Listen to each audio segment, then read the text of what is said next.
tes shift enter. Nah, keluar food and drink, teman-teman. Ini tandanya model kita udah bener nih nebaknya nih tadi. Datanya tadi kan si afternoon tea, vegetarian night out. Nah, ini kan tadi kita ambilnya kategori food ya.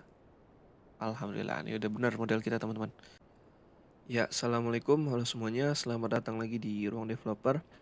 Jadi, ini video part kedua untuk project pembuatan website portal berita yang mengklasifikasikan berita-berita itu berdasarkan kategorinya secara otomatis. Nah, di video part 1 kemarin kita udah coba bikin model machine learning cepet aja. Kemarin kita bikin yang penting jadi dulu. Nah, ini kemarin kita belum pakai validation. Jadi nggak ada yang ngejagain apakah itu model overfitting atau enggak gitu ya. Dan kalau kalian ingat di video part 1 kemarin, nah ini kalau misalnya kalian belum nonton video part satunya, saya saranin untuk tonton dulu biar lebih masuk konteksnya. Nah, ini video part 1 kemarin, ini dataset akurasi training akurasi model untuk dataset training ini tinggi banget gitu ya. Bisa 90% ke atas gitu ya kalau nggak salah di video part 1 kemarin. Ini hal yang janggal banget karena kita pakai di sini 15 kategori. Ini kategorinya banyak gitu ya. Kenapa dia bisa langsung akurat banget gitu? Ngebedain ini berita kategori yang mana, padahal pilihannya banyak gitu ya. Dan yang kita tahu kalau dari konsep probabilitas gitu ya, semakin banyak pilihan ya, semakin banyak kemungkinannya. Ini masing-masing kemungkinan ini bakal lebih sedikit kemungkinan terpilihnya gitu. Nah, saya dapat di sini ternyata setelah saya cek-cek, kelirunya ternyata ada di function get one hot encoded ini. Ini kalau kalian perhatiin di if politics, if elif wellness, elif entertainment, elif travel gitu ya. Nah, ini janggal. Harusnya kita di sini nggak if politics tapi if txt sama dengan politics. Ya kan kita harus ngebandingin parameter yang dipassing ke fungsi ini dengan si kategori tadi politics atau wellness atau entertainment gitu ya. Ini harus kita bandingin dong. Nah, akibatnya apa? Karena kekeliruan itu, ini coba kita running dulu ya. Shift enter. Nah, ini misal saya tambah code di sini, terus saya tambah get one hot encoded. Nah, di sini misal saya tambahin politics nih ya, yang pertama. Ini harusnya satunya ada di indeks pertama atau indeks 0. Politics, shift enter. Nah, ini benar. Satunya ada di indeks pertama atau indeks 0. Coba misalkan saya mau queer voice. Harusnya satunya ada di tengah nih. Coba kita paste di sini, shift enter. Nah, ini satunya tetap di awal indeks pertama. Dia tetap dianggap sebagai politics. Jadi kenapa kemarin akurasinya bisa tinggi banget? Karena model kita cuman ngenalin datasetnya itu ya dataset cuman untuk berita politics. Nah, makanya akurasinya bisa tinggi banget. Padahal label kategorinya ada lumayan banyak, 15.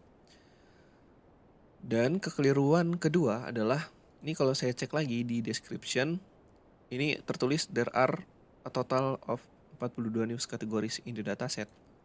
The top 15 categories and corresponding article counts are as follow. Nah, ternyata di sini di dataset ini ada totalnya ada 42 kategori. Cuman yang kemarin kita pakai adalah 15 kategori dengan data terbanyak gitu ya. Nah, ini lagi pula kalau kalian bayangin di sini, ini kita 15 kategori aja function sepanjang ini gitu. Coba bayangin kita mau bikin 42 kategori. Ini bakal sepanjang apa ini functionnya ya? Bakal banyak elif sebanyak 42 gitu ya. Nah, ini sangat-sangat tidak best practice teman-teman. Dan functionnya bakal sangat panjang. Nah, ini solusinya adalah nanti kita bakal coba pakai library untuk one hot encodingnya biar codingan kita lebih clean, lebih rapih gitu ya. Nah, tapi di sini saya mau tetap coba pakai 15 kategori dulu di sini. Kenapa? Karena kalau kita pakai semuanya ini takutnya untuk pelatihan ini agak lama gitu ya. Di sini kan saya cuman mau memberikan apa ya? Logic untuk balancing datasetnya gitu ya. Nah, ini untuk ngomong-ngomong balancing, Di video part 2 ini sebenarnya fokusnya lebih ke, eee, mengatasi data yang sangat-sangat tidak balance. Nah, ini kalau kalian lihat di sini untuk politics dengan data terbanyak di sini ada 35.602 data. Data terbanyak kedua ini wellness, dia itu 17.000 data. Ini aja udah setengahnya gitu ya. Si wellness ini punya data setengahnya dari dataset politics. Nah, ini kalau yang paling sedikit dari top 15 ini adalah data untuk parents, cuman hampir 4.000 doang gitu ya. Nah, ini sangat-sangat tidak balance teman-teman. Yang paling banyak ada 35.000, sedangkan yang paling sedikit cuman 4.000 gitu ya. Nah, ini hmm, apa namanya, sangat-sangat tidak balance. Tapi pertanyaannya adalah kenapa kita perlu dataset yang balance untuk bikin machine learning? Nah, ini saya mau coba bikin studi kasus yang lain gitu ya. Saya mau ngambil contoh ekstrim biar lebih kontras kenapanya gitu ya. Anggaplah di sini kita mau bikin model machine learning untuk deteksi dini penyakit langka gitu ya. Entah ini berdasarkan gambar hasil MRI atau hasil CT scan atau hasil ronsen atau hasil misalkan pasiennya masukin gejala-gejala gitu ya. Kita nggak bahas itunya, tapi kita anggap di sini kita mau bikin model untuk deteksi dini penyakit langka. Nah, yang namanya penyakit langka ini kalau kalian nonton di film-film kan biasanya kalau ada yang penyakit langka tuh dokternya ngomong, wah ini anak ibu menderita penyakit apa gitu ya. Penderitanya itu hanya satu dari 1 juta penduduk bumi gitu misalkan gitu ya. Nah, karena penyakit langka berarti kita bakal data yang kita bisa dapat untuk pasien yang sakit penyakit ini bakal susah banget dan bakal sedikit ya kan. Anggaplah kita sampling untuk total ada 150 orang. Ya, 150 orang terus ternyata yang positif penyakit langka ini cuman ada anggaplah 7. Nah, ini yang negatif penyakit langka ini ada 143 gitu ya. Nah, anggaplah kayak gini. Kita ngumpulin dataset ada 150, terus dari 150 ini kita dapat kasus positifnya 7, kasus negatifnya 143. Nah, ini karena si model machine learning-nya berarti kalau kita pakai dataset yang kayak gini doang, ini model machine learning-nya bakal belajar 143 ini sehat, sedangkan 7 ini sakit. Nah, otomatis coba ini kita pakai logika ya. Misalkan si model machine learning ini belajar dengan dataset kayak gini, ketika dia dapat suatu persoalan, apakah dia kecenderungannya kemana gitu? Ya tetap tentu aja dia bakal lebih cenderung ke dataset yang lebih banyak dicekokin ya gitu ya. Dia karena 143 dia taunya ini normal atau tidak berpenyakit. Ya begitu dia dapat eh dites gitu ya, dites dengan sampel data, ini kemungkinan besar si model ini bakal lebih condong ke hasilnya negatif penyakit langka gitu. Ini bahaya teman-teman. Kenapa? Karena kalau kita mau deteksi penyakit, ini kalau misalkan model machine learning-nya ini kan kita berharapnya akurasinya bagus ya. Ini harapan kita akurasinya bagus. Nah, tapi kalaupun misal akurasi meleset, misal hasil dugaan mesin learning yang meleset, ini akan ada 2 case. Yang pertama adalah dia penderita tapi kedeteksinya negatif. Dan yang meleset kedua adalah dia um, dia tidak penderita tapi kedeteksi positif. Nah, dari 2 kemungkinan model kita meleset ini bakal lebih baik dia itu sebenarnya dia sehat tapi kedeteksi sakit. Karena biasanya, model deteksi dini ini nanti kalau misalkan dia kedeteksi sakit, dia bakal diproses lebih lanjut sama dokter buat dicek apakah bener ini pasien, berpenyakit langka gitu ya. Nah, tapi masalahnya kalau yang ini nih, kasus ini, dia sebenarnya sakit, tapi karena si model machine learning-nya ini kebanyakan belajar dari data yang sehat, dia bakal kedeteksi sehat gitu ya, bakal kedeteksi negatif. Nah, jadi karena dia kedeteksi negatif, ya udah si petugas kesehatan ini kayak, ya udah, ini nggak sakit kok, ini coba pulang aja gitu ya. Nah, ini udah penyakit langka disuruh pulang ngerawat perawatan mandiri di rumah ya, itu bahaya banget gitu. That's why kita perlu dataset yang balance. Nah, terus gimana nih?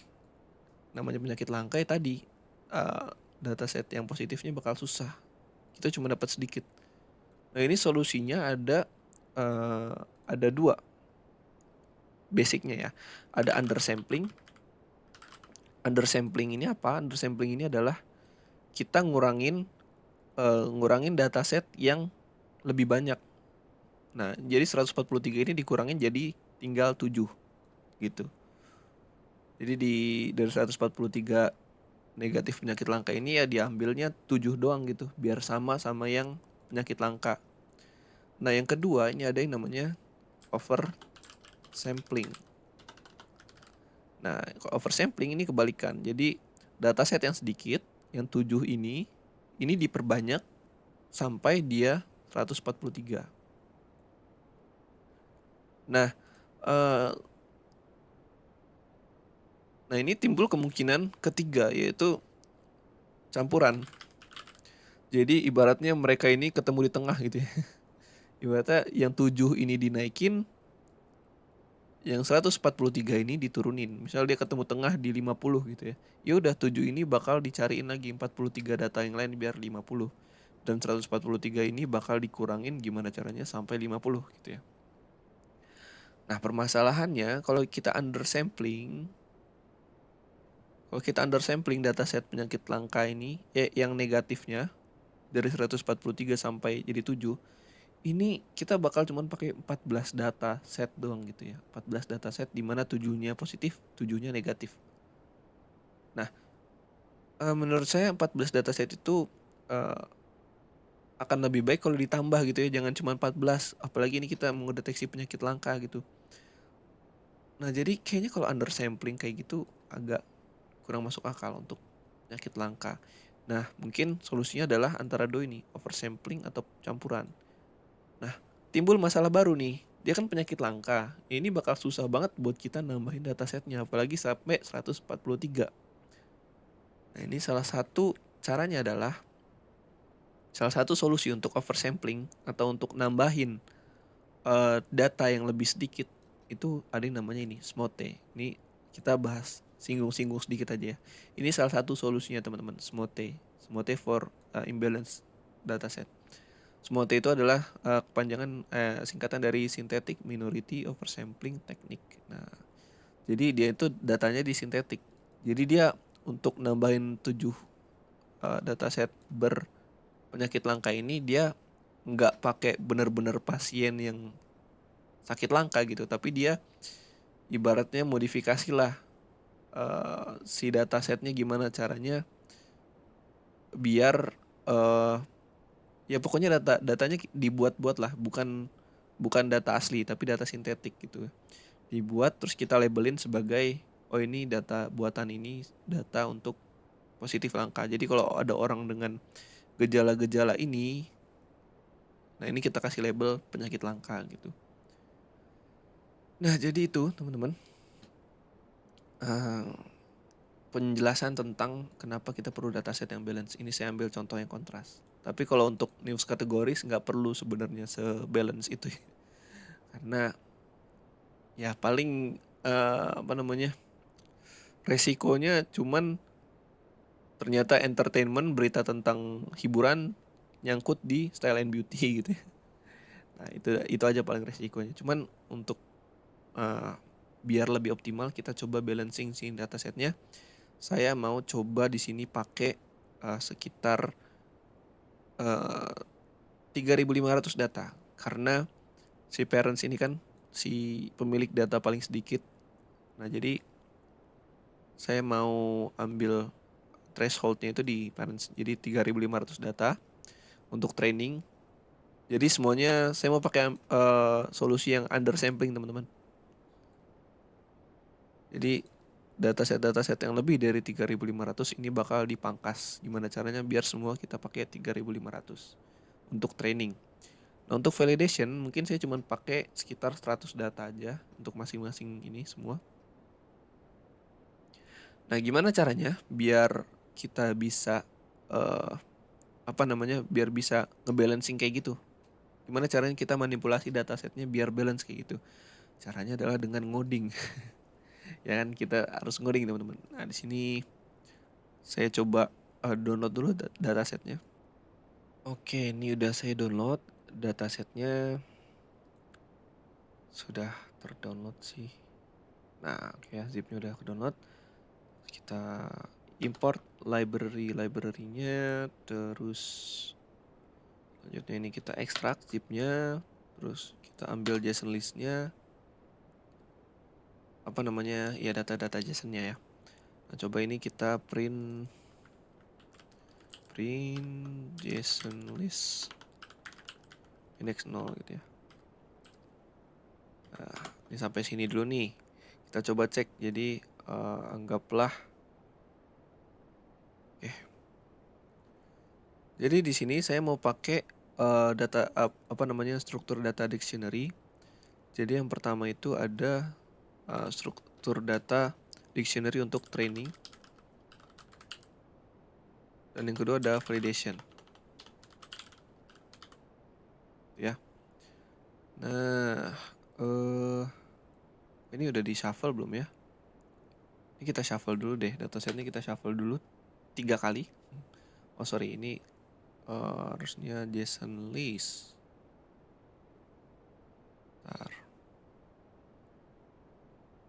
Sebentar. Harusnya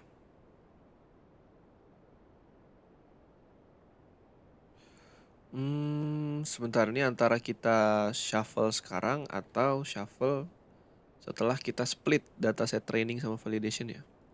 Kayaknya lebih baik kita shuffle setelah kita split aja dataset training sama validationnya. Jadi kalau misalkan logikanya adalah kalau kita shuffle semuanya di awal gitu ya, ini bakal berantakan banget. Dari awalnya udah berantakan banget. Ini misal ada datasetnya ini, si JSON list ini berapa ya panjangnya? Length JSON list. Ini ada 200.000 data, kita shuffle ini lumayan berat jadi ya. Jadi ada baiknya kita pangkas dulu nih. Kita undersampling dulu. Begitu sedikit baru kita shuffle gitu ya, teman-teman.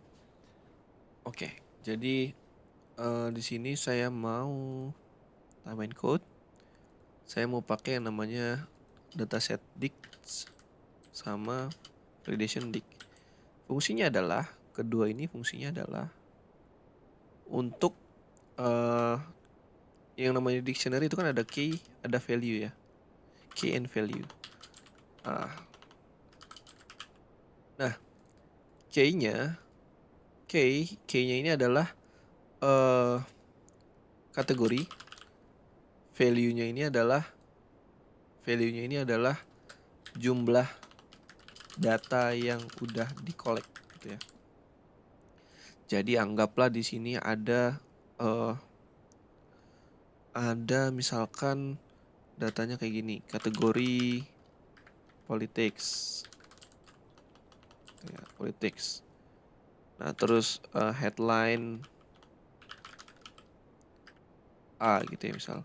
Ini short description, kan kemarin kita pakai headline sama short description ya kan. Ini misalkan A gitu ya.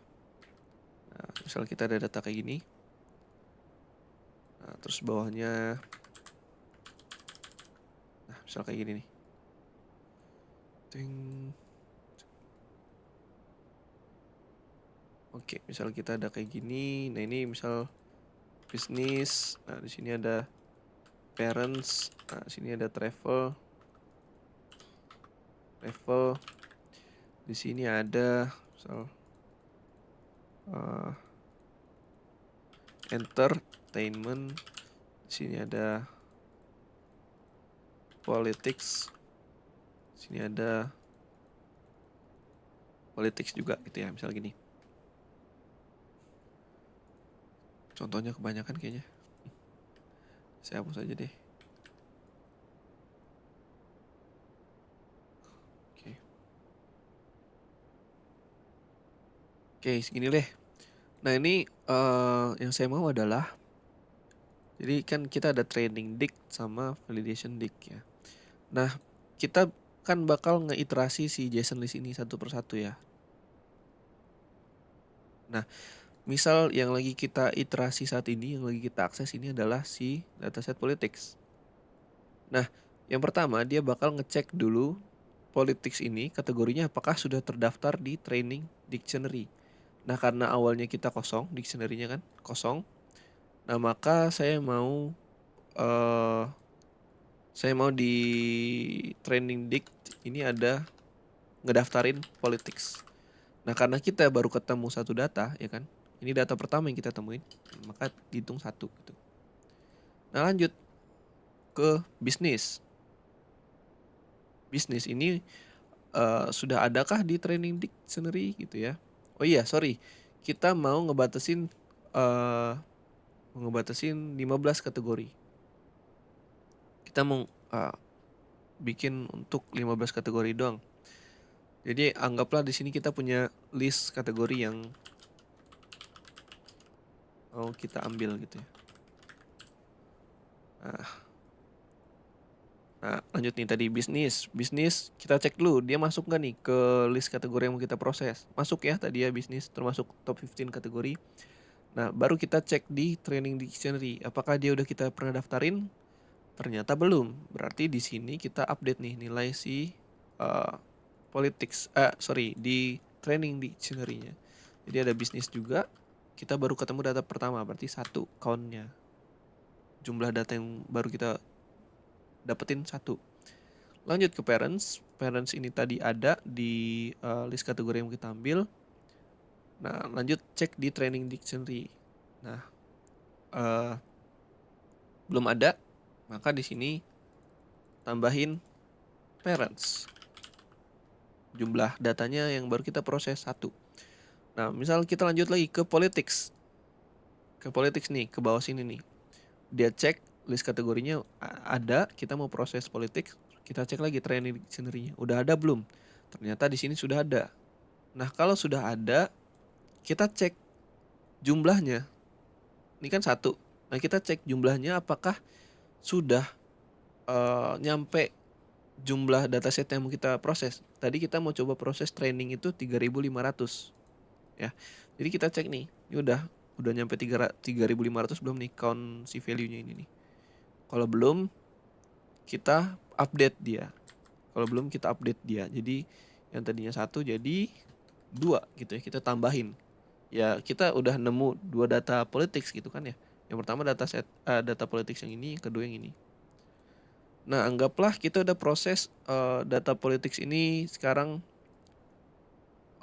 udah ngeiterasi banyak data gitu ya. Sehingga data politics ini misalkan udah 3.500. Bisnis ini udah 4.000 gitu. Sorry, nggak mungkin lebih dari 3.500. Misal 2.000 gitu ya. Ini misalnya udah 100. Nah, di sini dia udah 3.500, terus dia ngecek di sini nih. Misalnya oke, di sini cek training dictionary. Oh, udah ada kan politics di sini. Dicek si value-nya ternyata dia udah nyampe 3.500, yang artinya kita nggak perlu nambahin data lagi ke dataset training kita. Maka barulah kita cek ke dataset validation kita. Di sini masih kosong kebetulan. Nah, kalau misalkan dataset belum ada di dataset validation, lakuin yang sama kayak si training tadi. Politics 1 sampai tadi kita mau validationnya sampai 100 data. Ya udah, ini nanti kita cek sampai 100 gitu ya. Nah, ini kayak gitulah konsep yang mau kita bikin. Nah, di sini yang pertama kita bikin training dictionary validation dictionary. Oke. Terus kita punya kategori list. Sebentar, untuk kategori list ini kayaknya saya mau kopas aja nih. Udah sempat saya kumpulin dia. Nah, gini. Oke. Oke. Nah, selanjutnya, oh iya jangan lupa ini kalau misalkan dia masih, jadi saya sambil ulang ya. Ini ada training dataset juga nih. Training dataset, list kosong, validation dataset kosong gitu ya. Karena tadi ini cuman buat ngitung yang udah ketemu aja kan. Nah, jadi kita bikin dari flow-nya awal nih. Kita iterasi JSON list-nya kan. For a data in JSON list. Gitu ya. Yang pertama tadi kita coba cek apakah si kategori ini sudah ada di list kategori yang pertama nih. Top 15 kategori. Jadi if if data kategori in kategori list gitu ya. Kita bakal proses kalau misalkan cuman kalau misalkan si kategorinya ini ada di kategori list. Ini data kategori ini kalau kalian mau tahu datanya itu kayak gini. JSON list misal indeks 4 terus kita ambil kategori. Nah, gini ya, US News misalkan.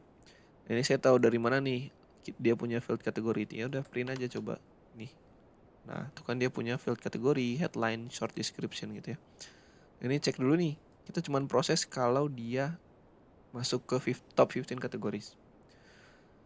Nah, setelah kita cek apakah dia masuk top 15 kategoris, kita cek dia apakah sudah terdaftar di training dictionary. If misal kita kalau belum ada dulu ya kasus, mungkin ini kategorinya saya masukin ke variabel aja deh, kategori. Jadi ini nggak perlu lagi nih di sini, tinggal kategori aja, nggak perlu panjang-panjang gitu ya. If kategori in training dict. Nah, ini not in dulu deh, not in. Kalau kategori belum terdaftar gitu ya. Maka tadi apa? Tadi kita daftarin training dict untuk kategori itu, daftarin sebagai 1. Nah, kalau misalkan dia belum terdaftar ya berarti kan belum lewat 3.500 kan, kita baru ketemu satu data gitu ya. Berarti kita masih bisa masukin dia ke list training dataset. Ini kan ada training dataset sama list untuk validation dataset. Kalau dia masih belum nyampe 3.500, masukin ke training dataset. Seperti ini, training dataset, append, append data gitu ya. Kita append si row-nya segininya nih, kita masukin ke training dataset. Gitu. Nah, else ini berarti kasus untuk kategorinya udah terdaftar. Else ini berarti else ini kalau dia udah terdaftar, tadi kita apa? Kita cek si jumlahnya ini udah lebih dari 3.500 atau belum gitu ya. Jadi misal cek kalau kategori data untuk kategori tersebut belum sampai 3.500 di trainingnya. Gimana cara ceknya? If kita pakai training dict, terus key-nya adalah kategorinya kan. Kalau misalkan ini kan kita cara dapat si value ini nih jumlahnya, yaitu dictionary-nya, indeksnya adalah, key-nya adalah si kategorinya kan ya. Ini kategori, kalau misalkan value-nya itu belum sampai 3.500, maka tadi apa? Tadi kita coba Kalau dia belum sampai, kita masukin lagi ke training dataset tadi. Training dataset append data. Nah, habis itu jangan lupa counternya ini kita tambah ini. Yang tadinya misal 1 jadi 2 gitu ya. Jadi training dik untuk kategori itu sama dengan training dik indeks kategori ini plus 1. Atau mau dipersingkat bisa juga. Ini saya komen aja. Training dik kategori plus sama dengan 1. Nah, ini untuk cara singkat dari ini ya. Nah, gitu. Nah, ini else-nya. Sebentar nih, indentasinya agak else. Nah, else ini berarti dataset untuk kategori ini, dataset training kita udah cukup. Saatnya kita alihkan ke validation gitu ya. Nah, ini berarti kondisi else ini adalah dataset training untuk kategori tersebut udah cukup. Tinggal kita cek di sini. If kita cek si validation ini kategori itu udah terdaftar belum di validation. If kategori not in validation dik. Nah, ini kalau misalkan kategori belum terdaftar dulu nih. Yang pertama adalah validation dik indeks kategori kita 1 karena data pertama untuk validation untuk kategori tersebut gitu ya. Terus kita tambahin data tersebut ke validation dataset append data gitu ya. Nah, else nih kita bakal cek juga. Else itu if kita cek kalau si jumlah data untuk validation kategori itu belum sampai 100 gitu ya. If validation di kategori kurang dari 100, maka apa yang kita lakukan adalah validation dataset append data, terus validation di kategori kita tambahin 1 gitu ya.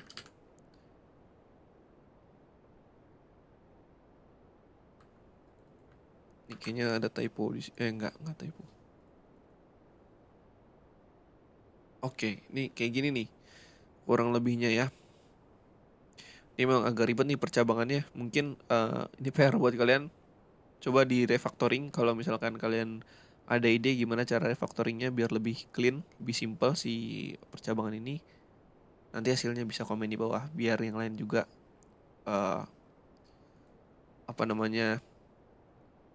ngeh gitu ya. Ini saya shift enter dulu nih. Wah, udah oke nih. Dalam sekali running nih agak janggal nih. Kok nggak ada error gitu ya. Coba kita cek dulu deh. Ini training datasetnya ada berapa?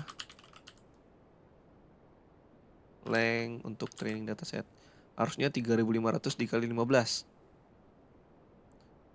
3.500 kali 15 ini berapa coba? 3.500 dikali 15. Ya, benar ya. Ini kita masing-masing kategori punya 3.500 data ya kan? Dimana ada 15 kategori, berarti ya totalnya harusnya 3.500 dikali 15. Nah, untuk validation harusnya 100 dikali 15, 1.500 berarti. Length dari validation dataset 1.500 harusnya. Oke, ini udah oke teman-teman. Alhamdulillah. Saatnya sekarang kita shuffle baru nih. Kita shuffle sebanyak 3 kali. Ini shuffle sebanyak 3 kali biar lebih random. 1, 2, 3, 4. 5 kali deh biar lebih banyak. 5. Oke. Sudah kita shuffle. saatnya kita running dulu nih si preprocessing toolsnya ya, sama function-function preprocessingnya. Nah ini kita buang.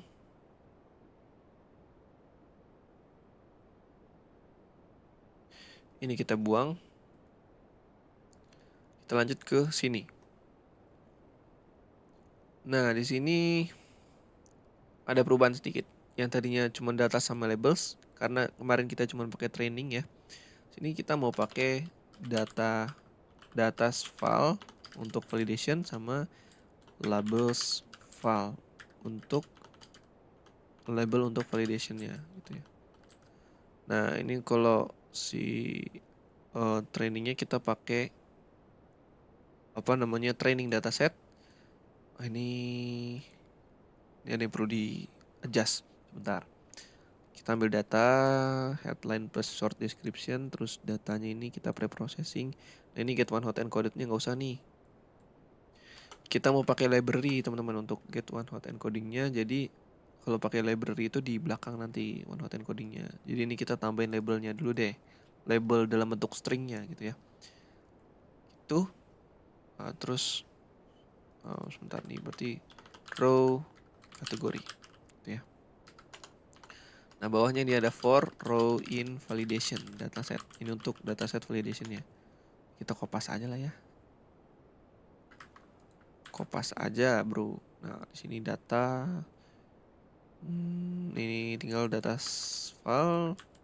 Ini labels file untuk validation ya kan. Sebentar saya cek lagi.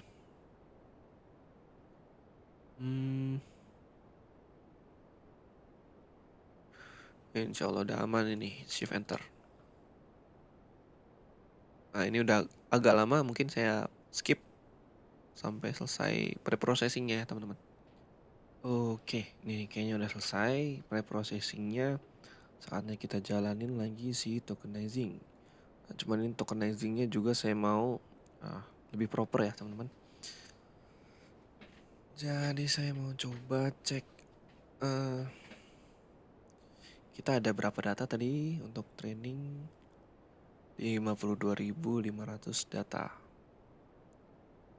Mungkin untuk si tokenizing ini vocab size-nya kalau saya pakai 50.000 nih bakal lebih. Oke. Apa misal saya turunin ke 10.000 gitu ya. Kayaknya 50.000 aja ya. Karena datasetnya banyak tadi ya lumayan. Nah ini untuk maksimum length padding ini yang mau saya coba pikirin lagi gitu ya. Coba kita ke kita ambil rata-rata aja deh untuk si max length tadi. Kita coba cek si for data in datas. Ini untuk training. Ini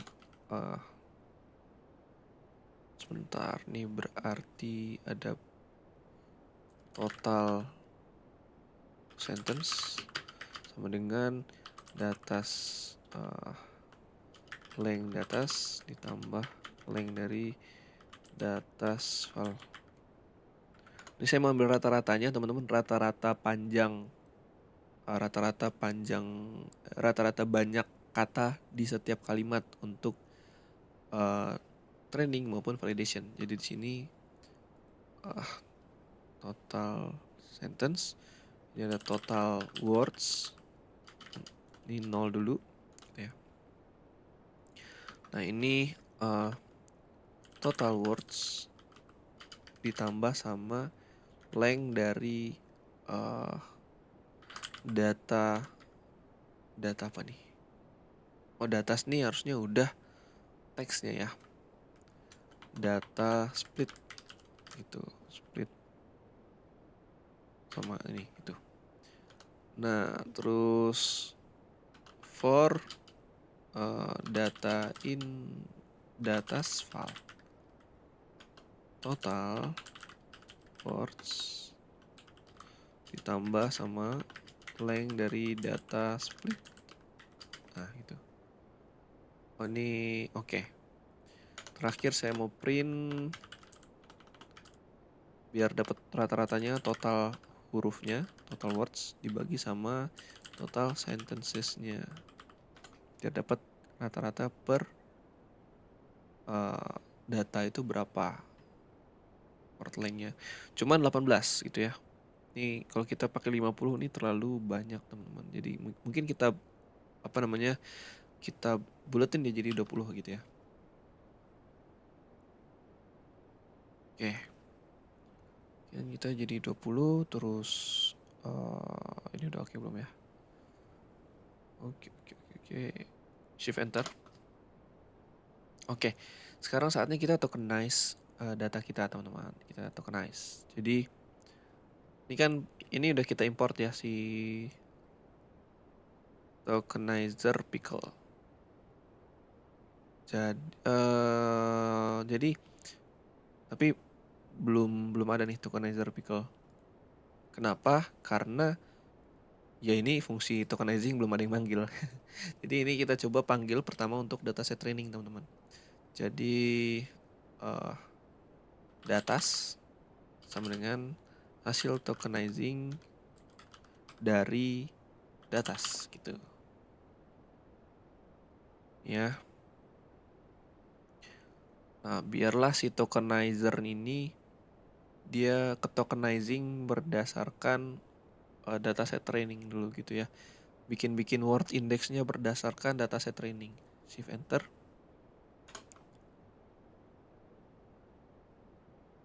Nah, udah. Nah, setelah si dia nih udah di fit on text-nya pakai training dataset, word indexnya juga berdasarkan dataset training tadi, ini harusnya udah ada tokenizer pickle. Nah, untuk si validation, saya mau cuman pakai tokenizer pickle-nya ini. Jadi kita pakai with open tokenizer.pickle, terus aksesnya saya mau RB, aksesnya saya mau RB, R untuk read karena kita mengeload kan ya. Nah, untuk binary as file titik 2 my tokenizer sama dengan pickle.load file ya. Kita ngeload file ini tadi. Filenya adalah tokenizer.pickle. Nah, setelah itu baru kita coba datas file my tokenizer text to, sebenarnya ini tinggal kopas aja nih yang ini nih. Nah, ini ngubah ke sequence, habis itu padding gitu ya. Sama, karena kita mau sama, kita tinggal kopas aja. Sebentar. Nah, tadi nih text to sequence, kopas ke sini. Terus nah, ini kita kopas juga nih untuk paddingnya. Jangan lupa di padding teman-teman biar apa namanya sama gitu ya. Ini datas file sama dengan ini datas file yang mau kita jadiin sequence, ini datas validation. Terus ini kan dia habis proses text to sequence, datas file ini isinya udah sequence nih, udah token-token gitu ya. Ya jadi misal isinya udah 1, 2, 3, terus 4, 5 gitu ya. Nah, tapi kita kan maunya tadi max length-nya itu di 20. Nah, ini belum 20 nih. Jadi kita coba padding lagi dia biar 20 length-nya. Shift enter. Oke, ini sudah. Nah, di sini model machine learning kita. Embedding-nya karena kita ada vocab size-nya 50.000. Jadi di sini input dimension-nya 50.000 ditambah 1. 1 ini untuk OOV. Nah, output dimension-nya ini 100. Ya, coba 100 dulu ya. Input length-nya ini karena kita mau 20, jadi 20 aja. Gitu. Ini saya lupa di sini kita belum one hot encoding nih si labelsnya teman-teman. Labelsnya, buka Microsoft Store. Labelsnya belum kita jadikan one hot encoding, masih teks gitu. Nah, library yang mau kita pakai untuk one hot encoding itu adalah, kita import aja di atas ini. Library yang mau kita pakai itu dari sklearn teman-teman. From sklearn preprocessing import label binarizer gitu ya namanya. Nah, tinggal di tinggal di bawah sini. Terus nih kita bikin, mungkin kita bikin jadi apa namanya, array dulu kali ya. Udah diimport belum NumPy tadi? NumPy. Udah ada NumPy snp. Nah, di sini kita jadiin array dulu kali. Labels sama dengan np array labels. Terus labels file sama dengan np array. Bisa nggak ya kalau nggak jadi array dulu, jadi coba misal sini misal labels one hot encoded sama dengan label binarizer yang tadi kita import dari sklearn nih. Terus fit transform teman-teman. Ini untuk yang training labels.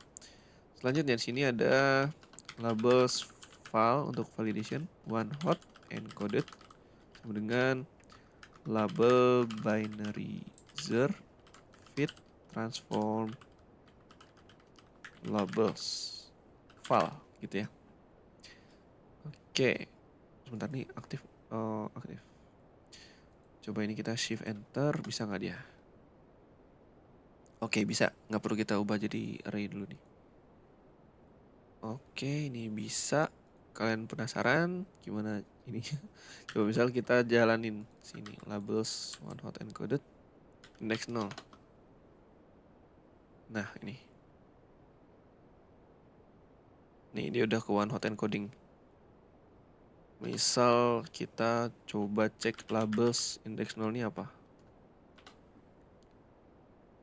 Parenting. Nah, gitu ya.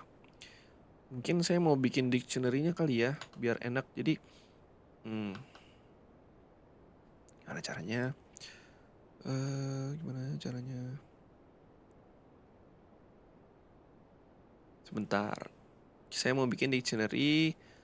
Jadi kayak misal parenting itu one hot encodingnya gimana? Kayak gitu. Misalkan atau get one hot encodingnya aja yang jadi psyche ya. Jadi label dictionary gitu. Dengan dictionary ini for index terus label vektor atau array-nya kan ya. In enumerate labels one hot encoded. Nah, ini kenapa pakai enumerate? Ini biar saya mau ambil indeksnya gitu ya. Jadi key ini adalah label vektor yang sudah saya jadiin string. Saya sulap dia jadi string. Jadi misal tadi jadi label vektor ini kayak gini loh teman-teman. Jadi yang 1 0 0 0 0. Cuma ini kan bentuknya list. Nah, ini saya mau jadiin string aja gitu biar dia jadi key dictionary-nya gitu ya. Nah, terus dicek di sini. If label dic kalau key-nya belum ada di label dic, kita daftarin gitu ya. Tinggal label dic key sama dengan apa tadi? Eee, kita dapat dari mana ya? Kita dapat dari labels index gitu ya. Oke. Jadi ini, bisa nangkep nggak ya maksudnya? Jadi, iya dia si kita ngeiterasi si labels one hot encoded-nya gitu ya. Jadi misal di index 0 dia dapat ini nih, vektor. Nah, ini kita ubah jadi string. Nah, string-nya ini kita jadiin key. Nah, key-nya ini kita daftarin gitu ya. Jadi label dict key sama dengan, nah tadi kita lagi index 0 nih di labels one hot encoded. Nah, ini bakal sama kayak konteksnya itu bakal sama kayak di labels index 0. Jadi index 0 di labels one hot encoded ini konteksnya bakal sama kayak labels yang di index 0. Labels one hot encoded index 100 misalkan. Ini konteksnya bakal sama kayak labels uh, index 100 gitu. Nah, makanya ini tinggal ambil indeksnya gitu ya. Coba nih shift enter. Ini bakal ketahuan vektornya teman-teman. Label dict. Nah gitu. Jadi kalau travel ini, bisnis ini gitu ya. Nah selanjutnya ini model machine learningnya udah, tinggal kita compile. Terus di sini kita pakai validation data dengan datas file labels file. Epochnya 3 dulu. Shift enter. Wah ini error. Kayaknya ini perlu kita jadiin np array dulu kali ya. Sebentar. Yang perlu kita jadiin array ini si datasnya atau labelsnya. Fit.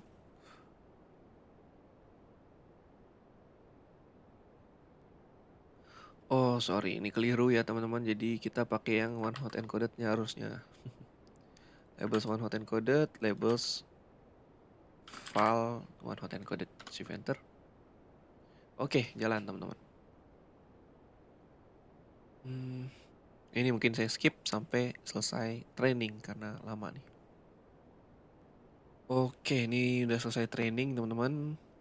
Nah, ini terakhir kita dapat training accuracy-nya di 86% dan validation-nya ini di 62. Nah, ini agak make sense nih. Kalau kemarin langsung 90% itu, wah itu janggal banget itu, aneh banget bisa langsung 90% padahal kategorinya ada 15.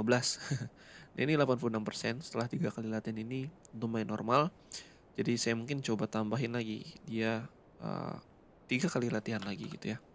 Tapi tadi trainingnya 80%, validationnya masih 60%. Ini jelas bisa dibilang overfitting gitu ya. Nah ini saya coba running lagi teman-teman. 3 kali lagi. Saya skip lagi ya. Oke, di sini udah selesai. Nah ini untuk training dia ada di angka 96% untuk akurasi trainingnya. Validationnya masih di 57%-an ini. Ini menurut saya bisa dibilang overfitting, tapi sebenarnya kalau ngelihat lagi tadi si kategori kita itu ada 15 teman-teman.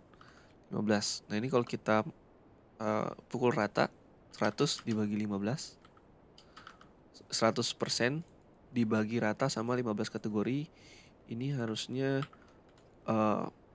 masing-masing kategori itu kemungkinan kepilihnya 6% gitu ya.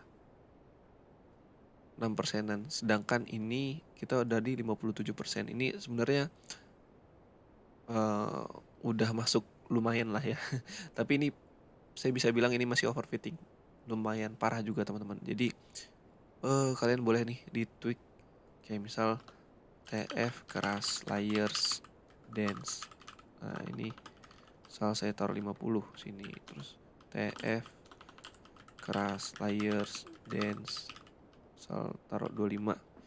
Ini activation relu, ini juga activation relu. Atau mungkin di sini jangan 100. Jadi coba banyak neuronnya dikurangin tapi si apa namanya layernya diperbanyak gitu ya. Gitu ya teman-teman. Atau solusi lainnya kalian bisa pakai yang namanya learning rate. Apa itu learning rate? Nah ini saya nggak jelasin detail dulu di sini teman-teman. Jadi kita kalau mau pakai learning rate itu kita perlu from TensorFlow apa ya, Keras optimizers import Adam gitu. Nah di sini kita kalau mau pakai si learning rate kita Adamnya pakai yang kayak gini teman-teman. Adam terus LR untuk learning rate. Nah, learning rate ini biasanya 0,1 atau 0,001 atau 0,0001 gitu ya. Anggaplah di sini saya 0,001. Nah, gini teman-teman. Shift enter gitu ya. Sebentar. TensorFlow from TensorFlow. Ini typo. TensorFlow. Nah, misalnya gini LR. Nah, ini dikasih tahu nih, LR ini udah deprecated pakai learning rate gitu ya. Oke, kita pakai learning rate. Coba saya shift enter. Coba nih saya training lagi deh. 5 kali, 5 kali. Coba tes. Apakah ada perubahan? Apakah ada kemajuan? Apakah bisa mengobati overfitting? Oh, mungkin saya tambahin lagi layernya teman-teman di sini. Jadi untuk untuk mengatasi overfitting itu ada yang namanya layer dropout teman-teman. Jadi TF keras layers dropout. Nah ini saya nggak jelasin juga nih lebih detail si dropout ini cara kerjanya gimana. Pokoknya ini layer yang digunakan untuk mengurangi overfitting, mengurangi resiko overfitting. Ini biasanya ada di setelah layer dense. Nah itu ya. Ini saya shift enter lagi, shift enter lagi. Saya skip sampai dia selesai berlatih teman-teman ya. Ya, ini sudah selesai latihannya. Terakhir di trainingnya ada 88%. Ini validationnya 61%. Nah ini udah agak berkurang ya si overfittingnya. Kalau nggak salah tadi itu kita akurasinya udah lebih dari 90%. Tapi validationnya 50%an ya. Nah, ini jarak antara training sama validationnya udah berkurang nih dibanding yang tadi. Tadi kalau tadi itu trainingnya 90% ke atas. Nah, kalau terus validationnya itu 50%an gitu ya. 50% ke atas. Nah, sekarang trainingnya 80%an, 88%an. Terus validationnya ini 60%an.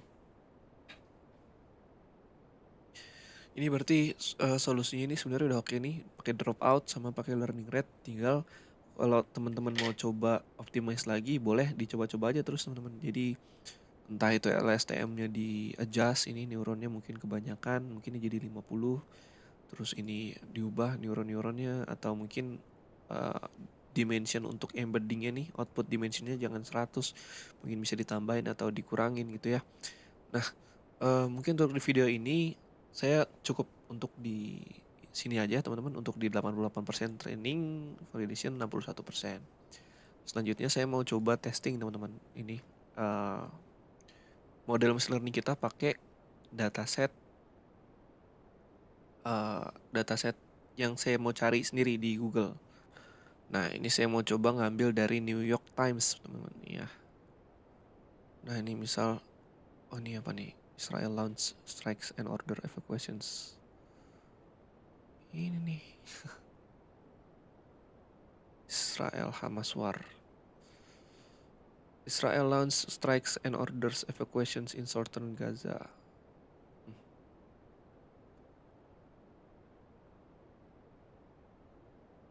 Tapi mungkin saya mau coba ambil langsung kategorinya aja deh.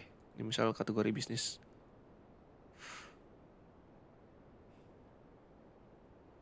Misal yang mana ya?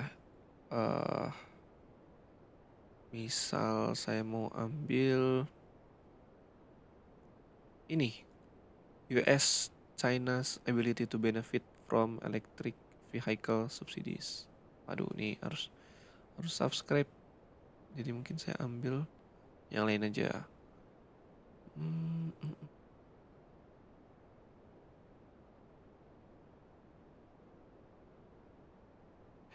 Coba kategori yang lain deh. Ini kayak kurang ini sih, kurang bisnis. Misal food kali ya. Ada nggak food tadi? Food. Oke, ini ada food and drink. Coba ini kita pakai ini nih. Food. Misal eh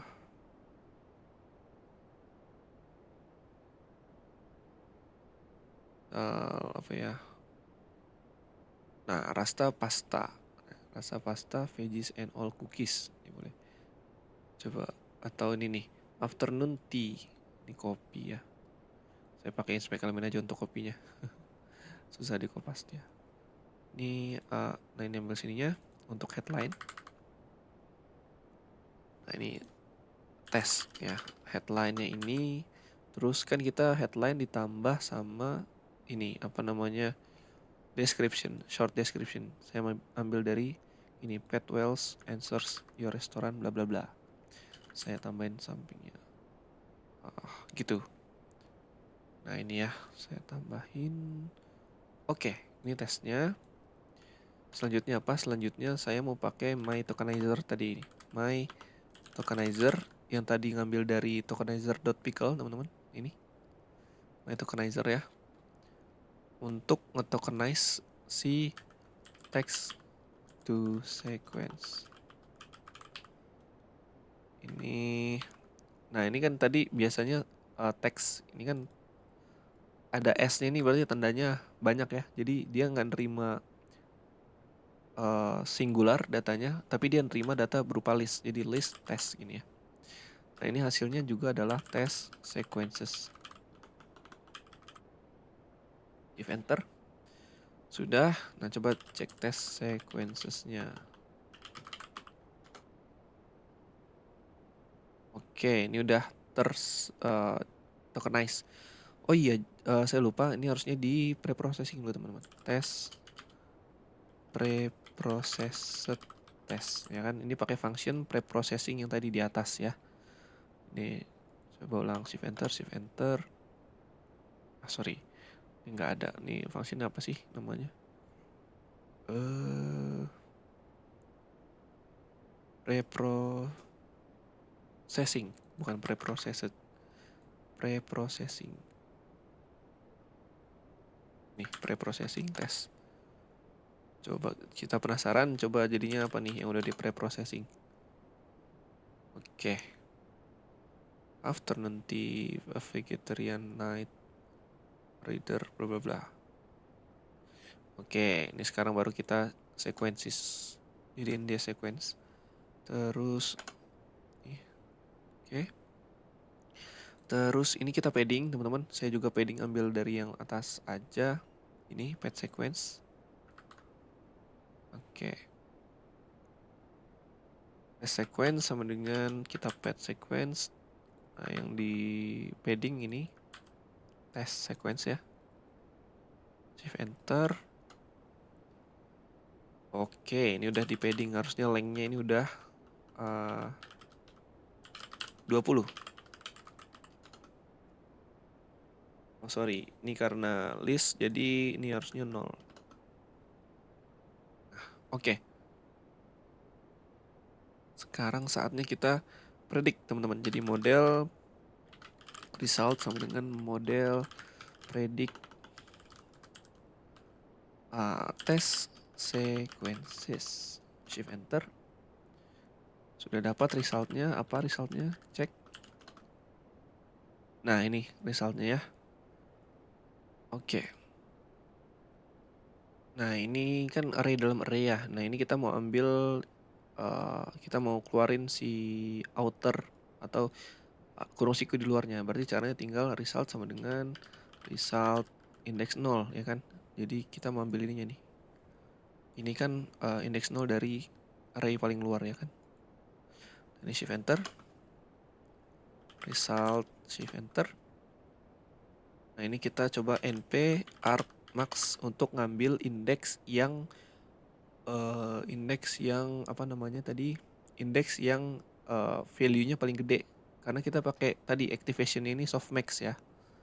Kita pakai activation softmax, jadi jawabannya itu adalah di yang paling gede. Indeksnya indeks berapa gitu. np argmax result shift enter. 4. Jadi harusnya di gini nih. Indeks 0 0, indeks 1 0, indeks 2 0, indeks 3 0, indeks 4 1, 5 6 7 8 9 10 11 12 13 14 gitu ya. Coba misal ini resultnya berarti kan ini result listnya. Coba print length result list, benar nggak 15? Oke, 15 nih 0 1 2 3 4 ya nih.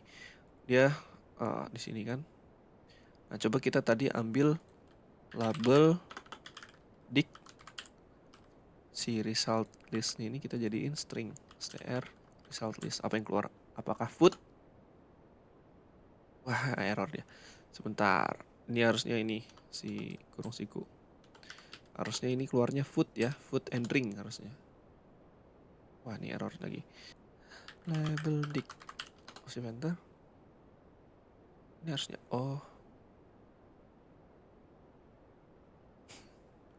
tulis ini enter. Bentar. Sorry, ini kebalik harusnya. Ini kan si tadi nih np array nih. Misalkan result list sama dengan np array result list. Shift enter. Dia bentuknya array nih harusnya. Coba tes shift enter. Nah, keluar food and drink teman-teman. Ini tandanya model kita udah bener nih nebaknya nih tadi. Datanya tadi kan si afternoon tea vegetarian night out. Nah, ini kan tadi kita ambilnya kategori food ya. Alhamdulillah, ini udah benar model kita teman-teman. Coba kita ambil untuk contoh lain, misalkan apa ya, sports. Nah, kita ambil sports teman-teman. Nah, ini coba nih, kita ambil ini nih. Kira-kira apa dia keluarnya ya? Nothing but blackboard, bla bla bla. Ini coba kita masukin sini. Terus ini kata apa short description-nya. Oke. Shift enter. Processing ulang, shift enter. Ini hasil preprocessingnya. Terus nih sequences-nya kita jadi oke. Terus kita predict result-nya. Terus kita ambil indeks max-nya jadi 11. Berarti ini 0, 1, 2, 3, 4, 5, 6, 7, 8, 9, 10, 11. Berarti ini satunya di sini. Ininya 0. Gitu ya. Shift enter. Shift enter. Cek. Wah, sports teman-teman. Pas banget ini. Alhamdulillah model kita udah berhasil nih. Saya agak suka nih. Oke, jadi kayaknya untuk video kali ini cukup sekian aja teman-teman. Kalau misalkan ada yang mau ditanyain, boleh ditanya aja di kolom komentar. Nggak usah sungkan-sungkan. Kalau misalkan kalian nemu yang lebih baik lagi, akurasi untuk training dan validationnya boleh banget diinfoin di kolom komentar. Biar yang lain juga dapat insight gitu ya. Bisa dicoba-coba. Atau kalau misalkan kalian mau dapat arsitektur yang bagus, kalian bisa coba cek jurnal-jurnal penelitian tentang news classification ini, teman-teman ya. Jangan lupa di like kalau misalkan menurut kalian suka videonya, dan kalau menurut kalian video ini bermanfaat, di subscribe channelnya biar kalau ada video-video baru kalian bisa dapat notifikasi gitu ya. Oke, baterai juga sudah low. Kurang lebihnya itu aja. Mohon maaf kalau ada kekurangan. Assalamualaikum warahmatullahi wabarakatuh.